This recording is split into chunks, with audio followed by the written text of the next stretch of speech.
কাশ্মীরে ঘটে যাওয়া ঘটনাটাকে নিয়ে না প্রচণ্ড মর্মান্তিকভাবে আমি শোকাহত। আমি চাই সন্ত্রাসবাদী যারা এই কাজগুলো করেছে, সে যে ধর্মেরই হোক না কেন, অবশ্যই তারা শাস্তি পাক। আর এটাই বলবো, সেই ঘটনাকে ঘিরে যে একটা নির্দিষ্ট সম্প্রদায়কে যেভাবে ছোট করা হচ্ছে, নির্দিষ্ট এক সম্প্রদায়ের প্রত্যেকটা মানুষকে যেভাবে ছোট করা হচ্ছে, এটা কিন্তু করা উচিত না। আর আমাদের আশেপাশে প্রতিনিয়ত যে ঘটনাগুলো ঘটে যাচ্ছে, তার জন্য কিন্তু কেউ কোনো রকমভাবে আওয়াজ তোলে না, তখন কিন্তু কেউ এগিয়ে আসে না, কোনো কথা বলে না। আজকে এই ঘটনাটা ঘটেছে বলে কাশ্মীরে সবার স্টোরিতে, ভিডিওতে, রিলসে, ইনস্টাগ্রাম বলো, ফেসবুক বলো, ইউটিউব বলো, সব জায়গায় আজকে ছড়িয়ে গেছে। একটা নির্দিষ্ট সম্প্রদায়কে একটা কি বলবো, একটা এতটাই খারাপ লাগে যেহেতু আমি সেই সম্প্রদায় বিলং করি, আমি সেই সম্প্রদায়ের আমি একটা মানুষ, একটা মেয়ে, একটা স্ত্রী, তো অবশ্যই আমার গায়ে লাগছে। অ্যাকচুয়ালি কোনো ধর্ম খারাপ না, কোনো ধর্মের মানুষও খারাপ না, বা কোনো ধর্মের পার্টিকুলার প্রত্যেকটা মানুষই কিন্তু খারাপ না। আমি কিন্তু কোনো ধর্মকে আমি ছোট করছি না, বা আমার ধর্মকে আমি বড়ও করছি না।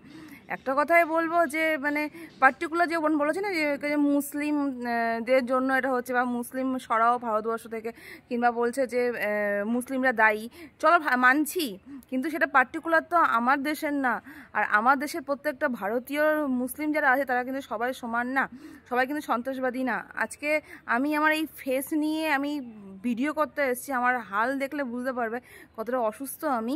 তারপরেও আমি চাইনি আমার ফেস নিয়ে আমি ভিডিও বানাতে, কিন্তু এত অতিরিক্ত এডিটিং লাগছে না এই পোস্টগুলো, এই ভিডিওগুলো, যখন একটা পার্টিকুলার সম্প্রদায়, বিশেষ করে আমার সম্প্রদায়কে এতটা ছোট করা হচ্ছে, তখন সত্যি খারাপ লাগছে।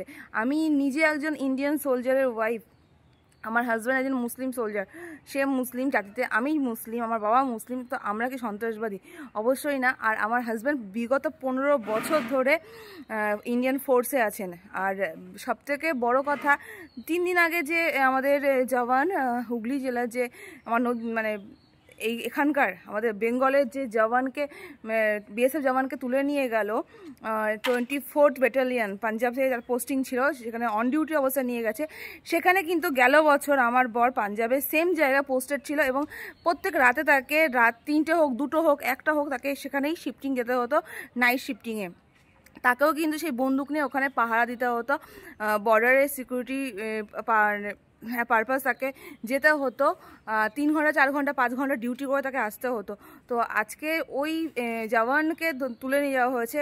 হতে পারে যে ইন ফিউচার আমার হাজব্যান্ড যেখানে পোস্টেড থাকবে বা যেখানে যাবে সেখানেও এরকম মর্মান্তিক ঘটনা হতে পারে, তাকেও তুলে নিয়ে যেতে পারে। অবশ্যই আমার মনে একটা ভয় রয়েছে, যে কারণ সে যেহেতু এখন জওয়ান, এখনও ফৌজে রয়েছে, আর এখনও তাকে ফৌজে থাকতে হবে, চাকরি তাকে করতেই হবে। তো একটা ফৌজির পরিবারের পক্ষে কতটা এইটা ভয়দায়ক বুঝতে পারছো, যে যাকে তুলে নিয়ে যাওয়া হয়েছে তার কোনো আতাপাতা নেই, তাকে এখনো ফেরত দেওয়া হয়নি। আর সেখানেই আমি গেছি, আমি ঘুরতে গেছি। আমাকে লাস্ট ইয়ার যখন আমি আগস্টে গেছিলাম, আগস্টে না, লাস্ট ইয়ার মেতে যখন আমি গেছিলাম পাঞ্জাবে, সে আমাকে কিন্তু 24 ব্যাটালিয়ন আমাকে ঘুরতে নিয়ে গেছে। সেখানে একটা এয়ারপোর্টও রয়েছে, যেখানে পাঞ্জাবের একটা গুরুদুয়ার পাকিস্তানে রয়েছে। তো সেখানে ভিসা পাসপোর্ট নিয়ে যেতে হয়, এবং সেখানে গিয়ে তারপর ওরা পাকিস্তানে ইন হয়। তো সেই এয়ারপোর্টটা আমাকে কিন্তু ঘুরিয়েছে আমার বর। আর সেই যেখানে ডিউটি লাগে ওদের 24 ব্যাটালিয়নের যে বর্ডারটা রয়েছে, পাক বর্ডার আর ইন্ডিয়ান বর্ডার, সেই বর্ডারে কিন্তু আমাকে নিয়ে গেছিলো ঘুরতে। আমি জায়গাটা দেখে এসেছি যে ওরা কীভাবে ডিউটি করছে। তো এটাই বলবো যে যারা বলছো না যে মুসলিম সম্প্রদায়কে দোষারোপ করছো, এটা এরকমভাবে পার্টিকুলার একটা সম্প্রদায়কে এভাবে নির্দিষ্ট করে বলো না। প্রত্যেকটা ভারতীয় ভারতবাসীর মুসলিমরা খারাপ কিন্তু না, তাহলে কিন্তু ফৌজে মুসলিম মেয়ে বা মুসলিম ছেলে কিন্তু যেত না, তারাও কিন্তু শহীদ হচ্ছে। এই যে একটা ছেলে, বাংলার ছেলে শহীদ হলো, সে হচ্ছে জাতিতে মুসলিম ছিলেন, ইন্ডিয়ান আর্মির অফিসার, অন ডিউটিতে তার শ্যুট হয়, শ্যুটে তিনি শহীদ হলেন। তো সেক্ষেত্রে কেন কেউ কথা তুলছে না, কেন কেউ কথা বলছে না? আমি জানি হয়তো অনেকের কাছে ভিডিওটা অনেক খারাপ লাগবে, যে আমি এভাবে পুরো ডিরেক্ট কথা বলছি।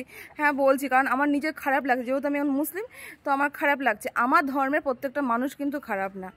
আর এই যে মানে কি বলবো, আমার ধর্মে অবশ্যই আমি আমার ধর্ম পালন করি আমি, আর প্রত্যেকটা ধর্মকে আমি রেসপেক্ট করি, কখনোই আমি ছোট করি না। আশেপাশে যা ঘটনা ঘটছে আমাদের আশেপাশে যা দেখছি, মুসলিমদের কবরস্থান দখল করা হচ্ছে, মুসলিমদের মসজিদ দখল করা হচ্ছে, এখানে কোথায় মানে দেখতে পাচ্ছি না আমি যে এখানে কোনো না ইনসাফির কোনো কথা উঠছে না।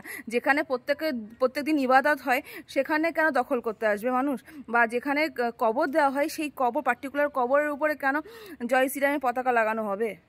এটা এটা কোনো রকম এর কোনো ইস্যুকেও দেখাতে পারবে? এটা তো গায়ের জোর দেখানো হচ্ছে না। তাহলে আজকে যখন মুসলমানদের উপর অত্যাচার হচ্ছে, ভারতের মুসলমানদের উপর, তখন কিন্তু কেউ আওয়াজ তুলছে না।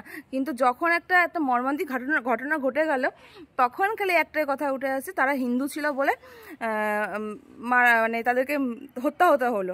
তাহলে পার্টিকুলার মুসলিমদেরকেও তো অত্যাচারিত হতে হচ্ছে এখানে।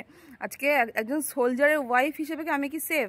আজকে যে যুদ্ধের ঘোষণা, মানে চারিদিকে যুদ্ধ ভাব, যুদ্ধ হবে হয়তো, প্রস্তুতি নেওয়া হচ্ছে। তো আজকে আমি এই 8 মান্থের প্রেগনেন্ট, আমার শারীরিক অবস্থা কন্ডিশন এত খারাপ, আমার হাজব্যান্ড আমার কাছে থাকে না, আর 1-2 মাস পরে আমার ডেলিভারি হবে।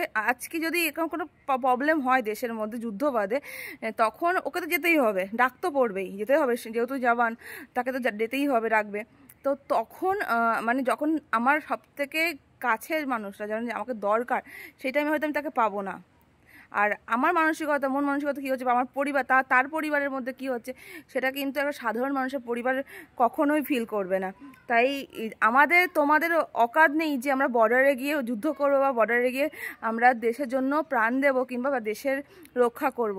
তাই জওয়ানরা যেভাবে কাজ করছে, যেভাবে নিজের শখ, তারপর নিজের বাড়ি ঘর পরিবার আত্মীয় স্বজন ছেড়ে সেখানে ডিউটি গেছে, তো সেখানে শুধু একটা হিন্দু প্রজাতির মানুষই কিন্তু ফৌজে নেই, মুসলমান ফৌজিও আছে, মুসলমান ফৌজে মেয়েও আছে অনেক। তো প্রত্যেকটা ভারতবাসীকে একটা কথাই বলবো, তোমরা সন্ত্রাসবাদীর বিরুদ্ধে আওয়াজ তোলো, কিন্তু পার্টিকুলার মুসলিম ধর্মকে নিয়ে না। আমার প্রচণ্ড পরিমাণে আমি মানে বাজে ফিল করছি, ব্যাড ফিল করছি এটা নিয়ে। আমি এটুকুই ভিডিওটা রাখলাম, আমি বেশি লেন্দি করলাম না। যাদের যা মন্তব্য আছে করে যাও আমার ভিডিওতে এসে, আমি সবাইকে রিপ্লাই করব, কারণ আমি আর নিতে পারলাম না। ফেসবুক খুললেই বা কোনো সোশ্যাল মিডিয়া খুললে পরে মুসলিম সম্প্রদায়কে ছোট করা হচ্ছে, এটা ঠিক না, আমি বিরোধিতা করি।